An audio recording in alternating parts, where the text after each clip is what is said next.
Welcome to Our Girl Relationships. We talk about the problems people face in their day to day lives. Let's start with the video. I was never told by my adoptive parents that I was adopted until 2 years ago during Christmas when I was gifted one of those ancestry DNA tests by a cousin of mine so that we could take them together. What was more surprising was that even though my cousin gifted it to me right in front of them, their reaction was pretty blank for someone whose child was just going to find out that they had hidden their adoption from them. The freak out and red flags began once I did get the results. I was shocked to see that I shared no DNA with my cousin or my parents. It took me about 2 weeks, lots of tears, and lots of courage to build up to approach the two of them and talk to them about this. And oh boy, any expectations of comfort that I had hoped just vanished as they both screamed at me for taking the test. They went off about since I took the DNA test, I clearly thought they were bad people, and so much more that I don't even want to bother recalling. They yelled at me so much that for the first time in all these years, I had an argument with them because they kept refusing to hear my side of the story. The blow up was hard and loud, so much so that I had to leave home to live with my grandparents. I stayed there for about a week until one day my parents drove here and picked me up. I was scared. I just had this weird intuition inside me that said that I wasn't safe here, but still, as a 16-year-old, what choice did I have? So I went with them, and surprisingly, they apologized to me. They explained to me how the reason that they hadn't told me about all of this was because they didn't want me to go through any emotional distress. How they weren't in contact with my parents, so they thought it wouldn't be of any use if they even told me about it and other things like that, which convinced me that they were right. Now that I think about it, these all should have been red flags, but a 16-year-old, me, who really thought highly of her parents, just forgave everything that took place and moved on because, keeping this situation aside, my parents were really good people to me. They had done everything for me. Everything I laid my finger on and said I wanted was handed to me. They truly treated me like their princess.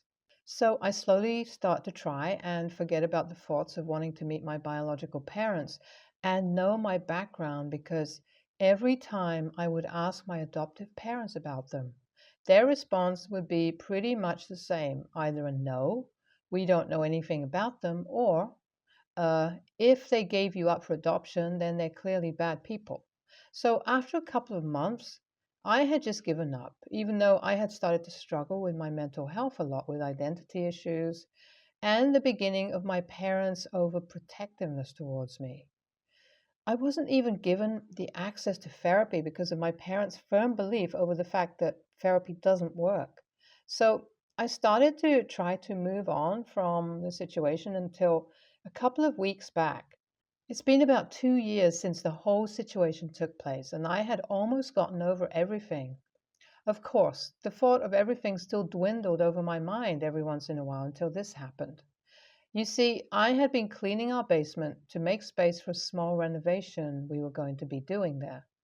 I was sorting through the boxes and throwing away most of the things when I came across this box. Opening this box was like the Pandora's box because through it, all the disgusting lies that my parents were making up escaped. It consisted of my birth certificate and adoption documents and a couple of letters. I quickly took out my phone as soon as I realized what I'd gotten my hands on and took multiple pictures before putting the box away and pretending like I hadn't come across any of this. It was only when I got into my room and started tearing up as I went through document after document and letter after letter. I stood there with all the information of my biological parents that I ever needed, which my adoptive parents kept on telling it didn't exist, and it would only take me a couple of hours to approach them. I just knew I had to because after all these lies, I knew I needed to get their story out on my own. So I looked them up on Google and found a website which was used to advertise a business which I assume belonged to my dad. It also matched the picture affixed on my adoption documents, and so I decided to email him with the address provided on the website. I explained to him who I was, why was I emailing, and how he didn't have to email me back if not comfortable. I then waited patiently, and after a week of waiting and not getting a response, my hope went pretty down. I tried to distract myself until a couple of days back. I got a response from him. When I saw it at school, my hands almost trembled, and I returned home to open it in my room. Good thing I did, because oh boy, reading that felt like a roller coaster. The email started off by giving me a lot of love. I think it was written by my biological mom and dad both. They asked me how I was and other things. The real kicker started when I started talking about how it was a shocker that my parents did allow me to email them after all their apparent efforts to contact me. Reading this left me astounded because this completely contradicted what my parents told me, that my adoptive parents never tried reaching out to me. They only spoke briefly about my parents because they were so happy to find out that I was okay. They told me how they were looking forward to talking to me more on the phone or through a video call. So that's what we have been doing. They honestly seem so normal. I even had the opportunity to speak to their son, who is the sweetest guy. It's like these people still consider me a part of their own because of how calm they seem. It's starting to click to me how much my adoptive parents lied to me, and it is almost concerning how hard they tried to keep me sheltered. Looking at my biological parents, I feel like I need to run from my adoptive parents ASAP because it is now clicking to me how unhealthy their protectiveness towards me has been. What should I do here? AITA for feeling this way? After about 2 weeks of talking through calls and texts, I decided to meet up with my biological family. We decided on a restaurant and decided to meet during the evening. Before anyone brings up concerns regarding my safety, I had told my boyfriend of 3 years, along with a couple of friends from school, about my whereabouts. I had given them the addresses, pictures, as well as all contact details of my biological family, but who knew it would be my own adoptive parents that I would need to be protected from. You see, as I was leaving for the meeting, I had told my mom I was going to see my boyfriend, and although I know this was wrong, I know it wasn't bad enough that my mom would legit scream at me. Yes, that was her reaction to me saying bye to her. I immediately knew something was wrong, and she revealed that to me as she started berating me for betraying her and my dad, for leaving them for my biological family. My anxiety went through the roof as I realized my mom had been snooping through my phone all this time. I stayed quiet throughout the time she was yelling until the point she dragged me by the arm and started tugging on my bag. This is when I knew I needed to protect myself. So I ran to my room. As I was trying to lock it, I noticed that the lock on my door had been taken out. What the hell? I started panicking more than ever. I had less than a minute to do something because I knew my mom had found me, and so I called my boyfriend.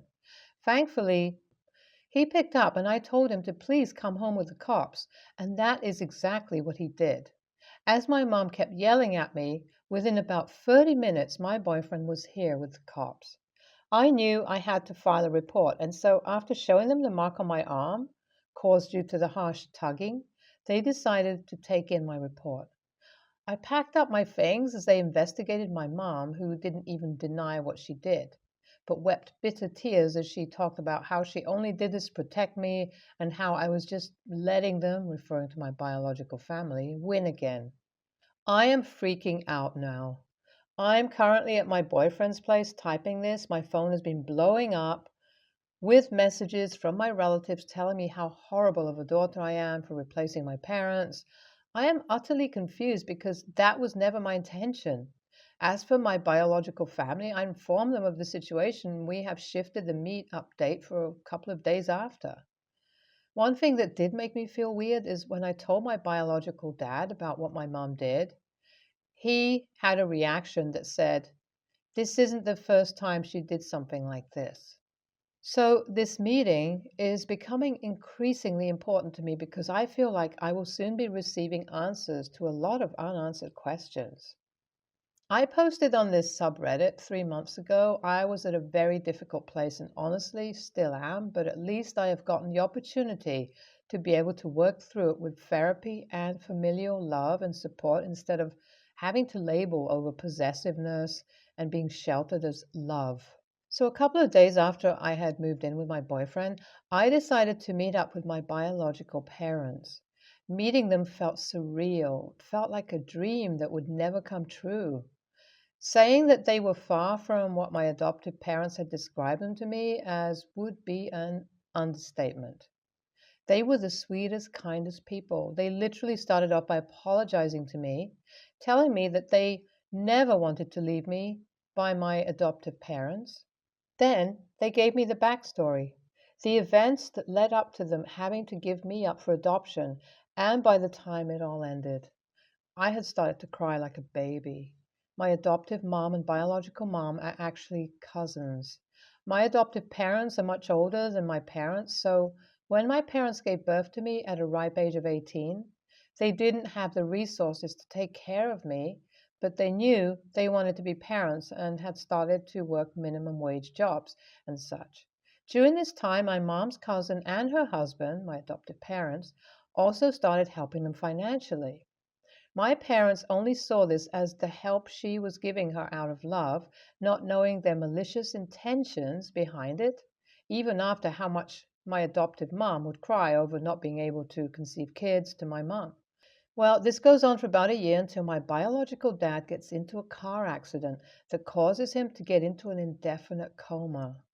Now, it becomes very sure to my mom that she won't be able to take care of me, and my adoptive parents, being the manipulative people that they are, took full advantage of my mom's vulnerable state and told her that they would adopt me and we would have a sort of an open adoption where my biological dad and her will be able to see me.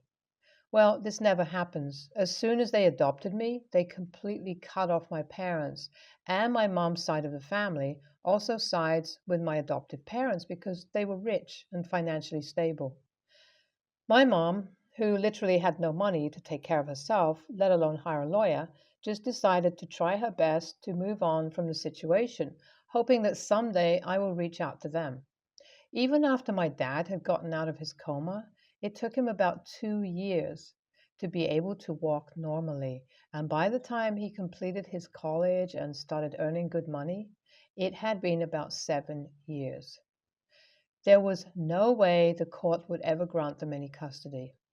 I started crying at that point while both of my biological parents teared up, apologizing to me over and over, telling me how they wanted to make it up to me for putting me through so much pain. I hugged them tightly and we just sat there for a while, catching up with each other's lives. After that dinner, I met them multiple times at their home, where I met my brother, who is a couple of years younger than me. We have a lot in common, and all four of us always had a blast when we met. I'm in the process of moving in with them before I leave the state college.